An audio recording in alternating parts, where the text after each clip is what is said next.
فی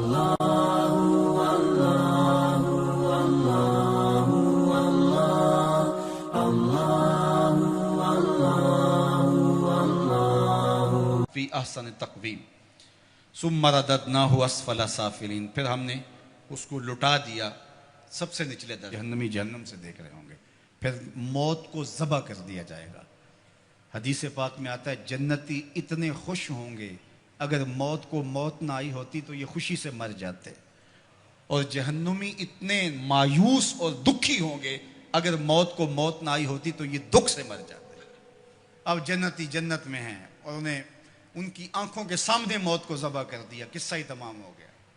اللہ تعالیٰ فرمائے گا اردیتم، اے جنتیو تم راضی ہو؟ پہلے اللہ آواز دے گا یا اہل الجنہ یا اہل الجنہ، وہ کہیں گے لبیکا و سعدیکا والخیر فی یدیکا، مالک حکم ہم حاضر۔ اللہ تعالیٰ فرمائے گا اردیتم، کیا تم راضی ہو؟ تو وہ کہیں گے ما لنا یا رب لا نرضی، اے ہمارے رب ہم کیوں راضی نہیں ہوں گے، ہمیں تو وہ ملا جس کا ہمیں تصور بھی نہیں تھا۔ حضور نے فرمایا کہ میں، بخاری کی روایت ہے، میں اس آخری شخص کو جانتا ہوں، اس آخری شخص کو جانتا ہوں جو جہنم کے رگڑے سہ کے آخر میں جہنم سے نکلے گا اور سب سے آخر میں جنت میں جائے گا۔ فرمایا، اور ایک روایت مسند فردوس دہلوی میں اس کا نام بھی بتایا، تو کہا کہ میں اس آخری شخص کو جانتا ہوں، بخاری کی روایت ہے۔ تو وہ جنت میں جانے کے لیے جہنم سے کوئلے کی طرح سیاہ ہوا ہوگا، جب نکلے گا تو اللہ تعالیٰ اسے کہے گا بتا کیا چاہیے، تو وہ کہے گا کہ مالک مجھے یہ دے دے، یہ دے دے، یہ دے دے۔ اللہ کہے گا لکا ما تمنیت، جو تیری آرزو جا تجھے دے دیا، اب جنت میں چلا جا۔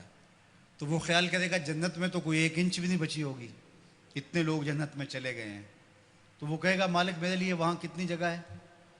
تو آواز آئے گی تیرے لیے جنت میں اس دنیا سے 10 گنا جگہ ہے۔ کتنی؟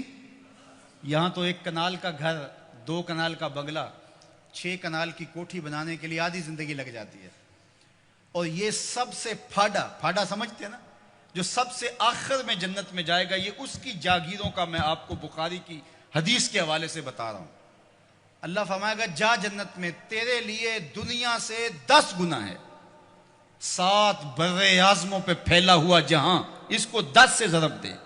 یہ کس کو ملے گی؟ جو سب سے آخر میں جنت میں جائے گا، اور وہ کہے گا اتسخر بی وانت الملک، میرے رب تو رب ہو کہ مجھ سے مذاق کر رہا ہے؟ اس کو گمان ہی نہیں ہوگا کہ اتنا مجھے مل جائے گا۔ وہ تو سوچے گا 2 مرلے کا جھونپڑا بھی جنت کے کسی کونے میں مل جائے تو غنیمت ہے۔ اسے کہا جائے گا دنیا سے 10 گنا جگہ تیرے لیے جنت میں تیرے نام ہوئی۔ تو وہ کہے گا اتسخر بی وانت الملک، میرے رب تو رب ہو کہ مجھ سے مذاق کر رہا ہے؟ تو اللہ فرمائے گا مذاق نہیں، یہ حقیقت ہے۔ اور یہ بات سن کر کے، یہ حدیث بیان کرتے ہوئے میرے حضور اتنا مسکرائے کہ صحابہ کو حضور کی داڑھیں نظر آ گئی، کہ اس کو لگے گا ہی نہیں کہ مجھے اتنی جگہ دی گئی ہے۔ یار جو پھاڑا ہوگا، سب سے آخر میں جنت میں جائے گا، اس کو تو اتنی جگہ ملے گی، تو بلال حبشی کی جاگیروں کا عالم کیا ہوگا، عثمان و علی کی جاگیروں کا عالم کیا ہوگا، ابو بکر و عمر کی جاگیروں کا عالم کیا ہوگا، اور جنت کے وارث حسن اور حسین کی جاگیروں کا عالم کیا ہوگا۔ یہ تو سب سے آخر میں جانے والے کی جاگیریں ہیں۔ اب یہ جنت میں اتنا کچھ ملے گا، تو وہ کہیں گے ما لنا یا رب، ہم مالک ہمیں کیا ہوا کہ لا نرضی، ہم راضی نہ ہوں، ہمیں تو وہ دیا گیا ہے کہ جو کسی کو نہیں دیا گیا۔ تو اللہ فرمائے گا میں تمہیں اس سے بھی بہتر کچھ دیتا ہوں، میں اور تمہیں تمہاری جھولی میں کچھ ڈالنے والا ہوں۔ تو یہ کہیں گے مالک کو کسر تو نہیں رہے گی، ہم اگر یاد بھی کریں تو کوئی شے نہیں یاد آتی جو ہمیں ملی نہ ہو، جو آرزو تھی وہ ساری کی ساری پوری ہو گئی۔ اللہ فرمائے گا میں تمہیں ایک اور شے دینے لگا ہوں، تو وہ جھولیاں پھیلا لیں گے، اور اللہ فرمائے گا میں تم سے راضی ہو گیا ہوں، اب کبھی بھی ناراض نہیں ہوں گا۔ میں تم سے راضی ہو گیا ہوں، اب کبھی بھی ناراض نہیں ہوگا۔ جنت سے یا تو موت اس نعمت کو ختم کرے گی، یا پھر اللہ ناراض ہو جائے تو اللہ کسی کو نکال دے، تو اللہ ضمانت دے گا میں اب تم پہ ایسا راضی ہوں، اب کبھی بھی تم سے ناراض نہیں ہوں گا۔ ایسا اجر اللہ عطا کرے گا۔ فَلَهُمْ أَجْرٌ غَيْرُ مَمْنُونَ، اللہ اکبر۔ فَمَا يُكَذِّبُكَ بَعْدُ بِالدِّينِ، اللہ تعالیٰ ارشاد فرماتا ہے کہ محبوب جزا اور سزا کا جو دن ہے اس کے معاملے میں آپ کی بلا کوئی کیسے تکذیب کر سکتا ہے؟ کون ہے جو آپ کی تکذیب کرے؟ ایک دن ایسا آنے والا ہے جب سارے عملوں کی سزا اور جزا ہوگی۔ الیس اللہ بأحکم الحاکمین، کیا اللہ تعالیٰ جل شانہ حاکموں کا حاکم نہیں ہے؟ دنیا کا چھوٹا سا نظم بھی کہیں ہو تو وہاں بھی جزا و سزا کا تصور ہوتا ہے، اور جو ہے وہ ایسا نہیں ہوتا کہ وہ جزا و سزا کے بغیر ہو، لیکن اس پوری کائنات کا نظم کیا جزا و سزا کے بغیر ہوگا؟ کیا وہ احکم الحاکمین نہیں ہے؟ کیا لوگ اس کی گرفت سے باہر ہیں؟ آج ساری زندگی جو ظلم کرتا رہا، زیادتیاں کرتا رہا، اور اس نے اللہ کے حکموں کو توڑا، اس کی مخلوق کو ستایا، دکھ دیے، لوگوں کا خون چوسا، اور لوگوں سے ظلم کیا، لوگوں سے زیادتیاں کی، لیکن وہ کچہریاں بھی خرید لیتا تھا، وہ تھانے بھی خرید لیتا تھا، عدالتیں بھی اس کی تھیں، اس کو کوئی پوچھ بھی نہ سکا، اور وہ چلا گیا، اور ایک شخص نے تقوی کے ساتھ زندگی گزار دی۔ کل قیامت کے دن دونوں ایک جگہ پہ ہوں تو یہ اللہ ناانصافی نہیں ہونے دے گا، ایسا نہیں ہوگا۔ اللہ احکم الحاکمین ہے، اللہ قیامت کے دن جو عدالت لگائے گا اس میں ایک ایک چیز کا فیصلہ ہوگا اور ایک ایک سوال ہوگا۔ ثم لتسألن یومئذ عن النعیم۔